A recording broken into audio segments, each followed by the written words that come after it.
हिंदुस्तान के सैनिकों ने बहुत बुरी तरह से पाकिस्तान को पीट लिया और 8 जनवरी 1966 तक तो भारतीय सैनिक लाहौर से मात्र 2 घंटे की दूरी पर थे।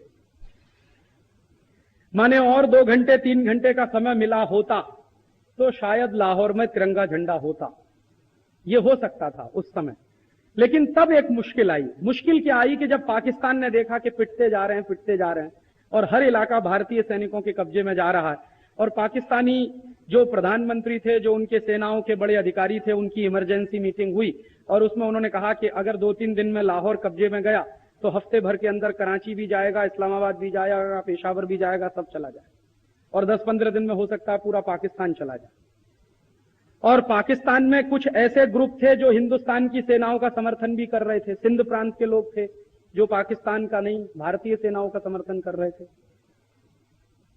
और जो मुहाजिर लोग हैं, मुहाजिर माने जो हिंदुस्तान से गए हुए मुसलमान पाकिस्तान में बसे हैं, वो भारतीय सेना का समर्थन कर रहे थे। तो ऐसा लगता था कि शायद ये सब इलाका भारतीय सैनिकों के कब्जे में आ जाएगा।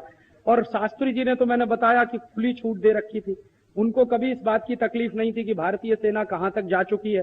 उन्होंने कहा कि अभी पाकिस्तान को कायदे से सबक सिखा देना ही ठीक है, ताकि बार बार ये तकलीफ ना उठानी पड़े हमको।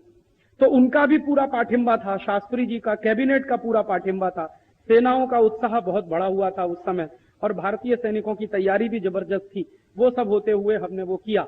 लेकिन अचानक से क्या हुआ, जो मैंने बताया, 8 जनवरी 1966 तक जब भारतीय सैनिक लाहौर के बिल्कुल नजदीक पहुंच गए थे, तब पाकिस्तान ने अमेरिका को कहा कि अब किसी तरह से युद्ध को रुकवाइए, नहीं तो हमारा अस्तित्व ही खत्म हो सकता है। पाकिस्तान को यह समझ में आ गया, तो अमेरिका को कहा कि किसी तरह से युद्ध रुकवाइए। अमेरिका को ऐसा लगा कि शास्त्री जी से युद्ध रोकने की बात कहना बहुत मुश्किल है, क्योंकि अमेरिका 1-2 बार ट्राई कर चुका था शास्त्री जी से बात करने की, और शास्त्री जी ने उसका 2 टूक जवाब दिया था। अमेरिका ने एक बार शास्त्री जी को परोक्ष रूप से धमकी दी थी, और शास्त्री जी ने उस धमकी का बहुत अच्छे तरीके से जवाब दिया था। क्या धमकी दी थी कि उस समय लाल रंग का गेहूं आता था PL 480 का अमेरिका से। PL 480 एक कानून का नाम है अमेरिका में। PL का माने होता पब्लिक लॉ 480। जैसे हमारे देश में संविधान की धाराएं 370, 371, 372, ऐसे ही अमेरिका में कुछ कानून की धाराएं, उनमें 480 नंबर की एक धारा है पब्लिक लॉ की। उस कानून के तहत अमेरिका का गेहूं आता था हिंदुस्तान में, PL 480 का लाल रंग का गेहूं आता था, और उस गेहूं को अमेरिका में जानवर भी नहीं खाते थे, वो भारत में बेचा जाता। यह समझौता पंडित नेहरू ने किया था। हमारे देश में गेहूं की कमी थी, ये बात सच थी, लेकिन रद्दी किस्म का गेहूं हम खाएं, ये पंडित जी ने किया हुआ समझौता। एक बार तो लाल बहादुर शास्त्री ने अमेरिकी दबाव को एक किनारे लगा दिया। अमेरिका ने धमकी क्या दी कि उस समय अमेरिका से लाल रंग का गेहूं आता था इस देश में, PL 480 के नाम। जो बुजुर्ग लोग यहां बैठे हैं वो जानते होंगे कि अमेरिका से वो जो लाल रंग का गेहूं आता था 1965 के साल में, उसको अमेरिका में जानवर भी नहीं खाते थे, उसको भारत को बेचा जाता। तो लाल बहादुर शास्त्री ने अमेरिकी धमकी के सामने झुकने से मना कर दिया। तो अमेरिका ने क्या कहा कि हम आपको गेहूं देना बंद कर देंगे। शास्त्री जी ने कहा बंद कर दो, हमें आपका गेहूं चाहिए भी नहीं। तो फिर अमेरिका की धमकी आई कि आपके लोग भूखे मर जाएंगे। शास्त्री जी ने कहा हम भूखे मरेंगे, लेकिन हमको अपमानजनक शर्तों पर यह संधि मंजूर नहीं है आपसे। और शास्त्री जी ने हिम्मत दिखाई, PL 480 का गेहूं खरीदना बंद कर दिया। फिर देश में गेहूं की थोड़ी कमी आ गई, तो शास्त्री जी ने देश के लोगों से अपील की कि हम एक समय भोजन करना बंद कर दें, और देश के करोड़ों लोगों ने शास्त्री जी की बात का जवाब दिया। करोड़ों लोगों ने सोमवार को व्रत रखना शुरू कर दिया। इस घटना से सिद्ध क्या होता है, इस देश का कोई भी नेता जनता से जब भी कोई कुर्बानी मांगता है तो जनता कभी पीछे नहीं हटती। सवाल नेताओं की इंटीग्रिटी का है। जनता इस देश में बहुत मजबूत है, जनता कभी सरेंडर नहीं करती। जनता ने भूखा रहना मंजूर किया, लेकिन शास्त्री जी पर इस बात का किसी आदमी ने दबाव नहीं डाला कि आप अमेरिका से गेहूं खरीदिए, हम भूखे नहीं रहेंगे। लोगों ने कहा हम भूखे रहेंगे, सम्मान के साथ हमको भूखा रहना मंजूर है, बजाय इसके कि हम अमेरिका से गेहूं खरीदें और अपमानजनक शर्तों पर उसको हम खाएं। लेकिन दूसरी बार शास्त्री जी दबाव में आए, और फिर भारत के ही अंदर के नेता अमेरिका समर्थन के हो गए, और भारत के नेताओं ने फिर शास्त्री जी को कहना शुरू किया कि पाकिस्तान से समझौता करना चाहिए और पाकिस्तान से समझौता करना पड़े। तो शास्त्री जी बहुत ही बुझे मन से, दबे हुए मन से गए ताशकंद समझौता करने के लिए, और ऐसा समझौता हुआ कि वो वापस नहीं लौटे। समझौते में क्या हुआ कि जो जमीन भारतीय सैनिकों ने जीती थी, वो सारी की सारी जमीन समझौते में हार गई। और शास्त्री जी भी उस समझौते में चले गए। शास्त्री जी की डेड बॉडी लौटी थी ताशकंद से, शास्त्री जी नहीं लौटी। हमने इतनी बड़ी गलती की 1965 में कि एक तो देश का प्रधानमंत्री खोया और दूसरा देश की जमीन खोई जो जीती थी पाकिस्तान से, और एक ऐसा प्रधानमंत्री खोया जिसके बारे में मैं कह सकता हूं ना भूतो ना भविष्य थी, न कभी हुआ न कभी होगा। जब युद्ध शुरू हो गया था पाकिस्तान की तरफ से, तो शास्त्री जी ने सारे देश के लोगों से एक अपील की थी कि घर का पैसा बचाओ, खर्चे कम करो, क्योंकि युद्ध के समय में सेविंग्स की बहुत जरूरत होती है सरकार, और जिस देश में सेविंग्स जितनी ज्यादा होती हैं डोमेस्टिक स्तर पे, घरेलू स्तर पे, वो देश युद्ध उतने ही अच्छे तरीके से लड़ सकता है। तो शास्त्री जी ने लोगों से अपील की कि आप पैसा बचाओ, खर्चे कम करो, लेकिन दूसरों से अपील करने से पहले शास्त्री जी ने अपने खर्चे कटौती किए थे। और जानते क्या खर्चा सबसे पहले कटौती किया?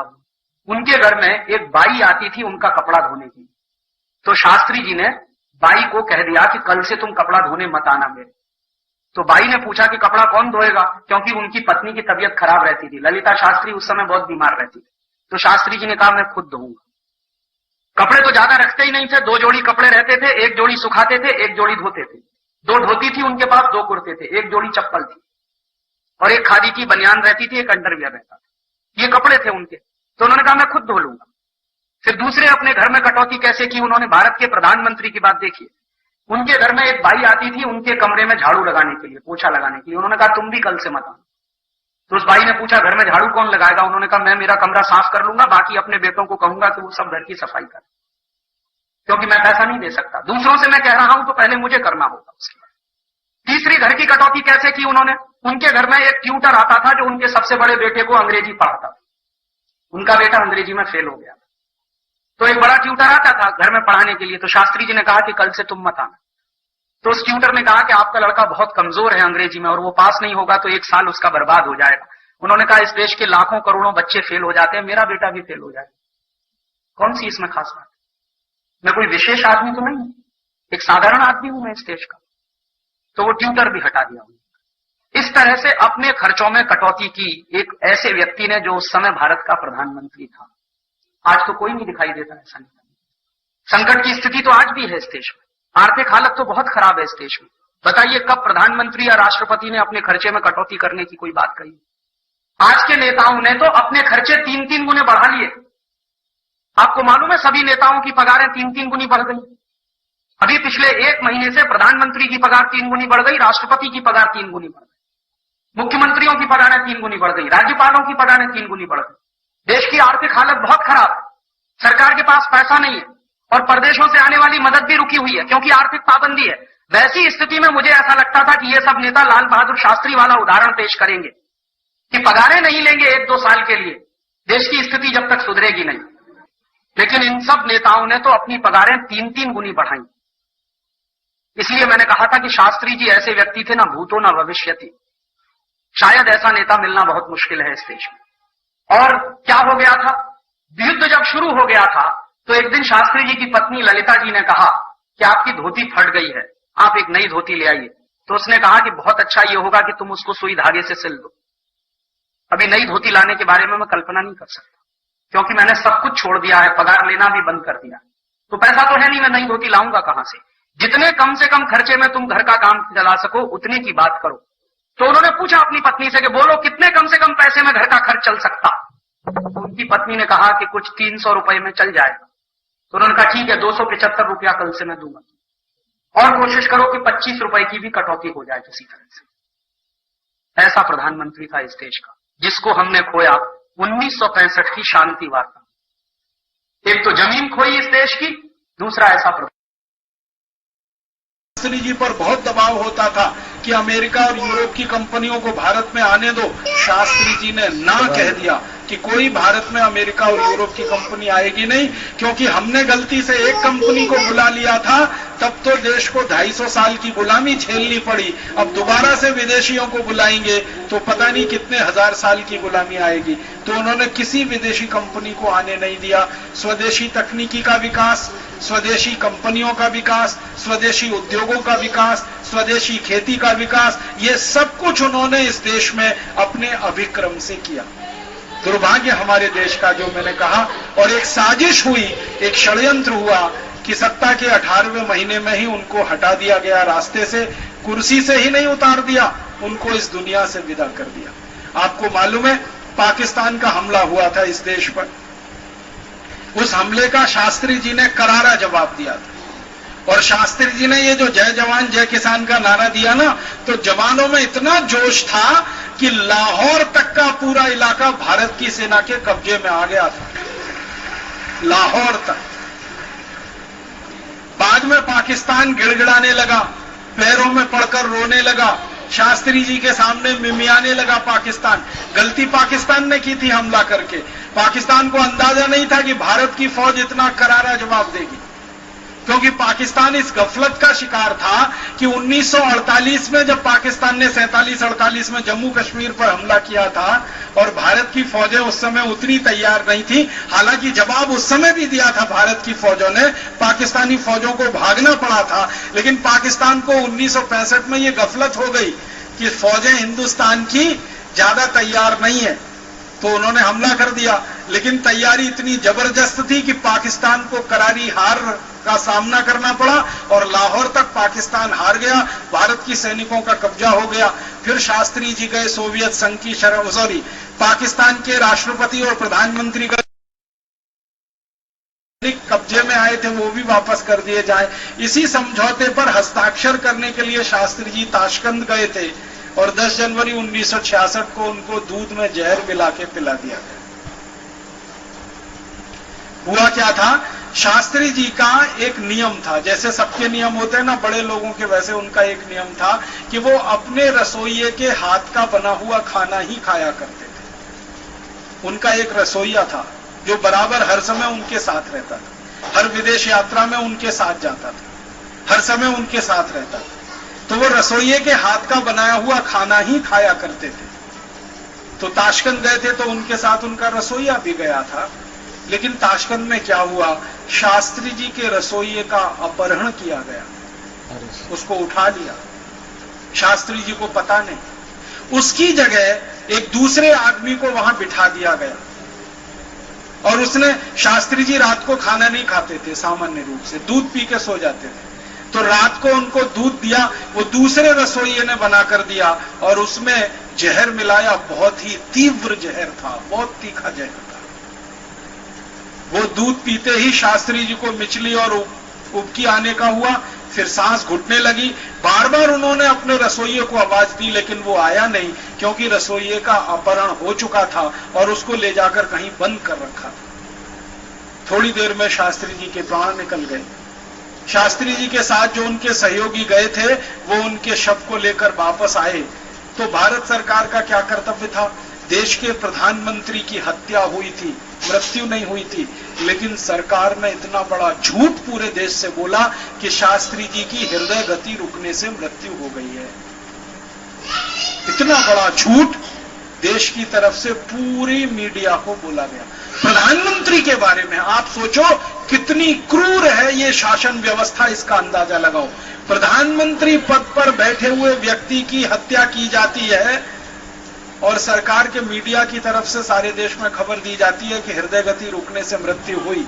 तो शास्त्री जी के जो पर्सनल डॉक्टर थे, पर्सनल फिजिशियन, उनको शक हुआ कि शास्त्री जी के हृदय गति से मौत हो नहीं सकती, क्योंकि उनका कोलेस्ट्रॉल नॉर्मल, उनका ब्लड प्रेशर नॉर्मल, उनके ट्राइग्लिसराइड्स नॉर्मल, सब कुछ नॉर्मल, तो हृदय गति रुकने का कारण क्या?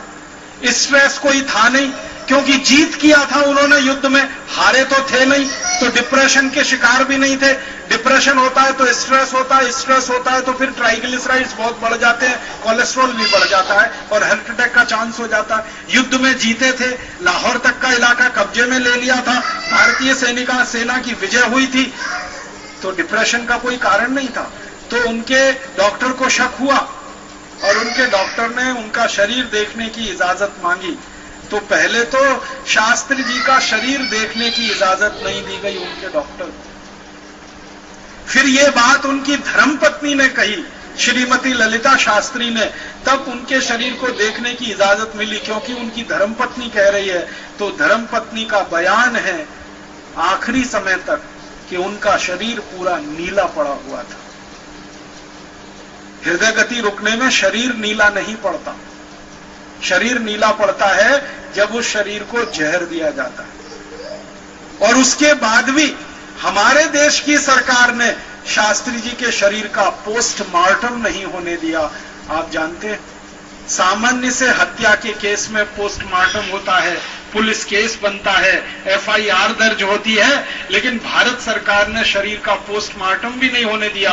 क्योंकि पोस्टमार्टम होता तुरंत बात समझ में आती कि जहर दिया गया, और जहर दिया गया तो तत्काल सब इंक्वायरी होती तो षड्यंत्रकारी पकड़े जाते। और वो षड्यंत्रकारी कौन थे, अंदाजा आप लगा ही सकते हैं। तो वो षड्यंत्रकारी पकड़े जाते, सारे देश के सामने उनका मुंह काला हो जाता। ये सबको दबाकर ढांप कर रख दिया गया, और उनकी मृत्यु शास्त्री जी की आज भी एक रहस्य और पहेली की तरह से है। मैं आपको विनम्रता पूर्वक बताता हूं कि हिंदुस्तान का पहला प्रधानमंत्री था जिसने किसानों की चिंता की, जिसने जवानों की और सेना की चिंता की, जिसने हिंदुस्तान की स्वदेशी पूंजी कैसे बढ़नी चाहिए उसकी चिंता की, स्वदेशी तकनीकी कैसे विकसित होनी चाहिए उसकी चिंता की, स्वदेशी संसाधन कैसे बढ़ने चाहिए। माने पूरा खांटी स्वदेशी प्रधानमंत्री वो इस देश को मिला था।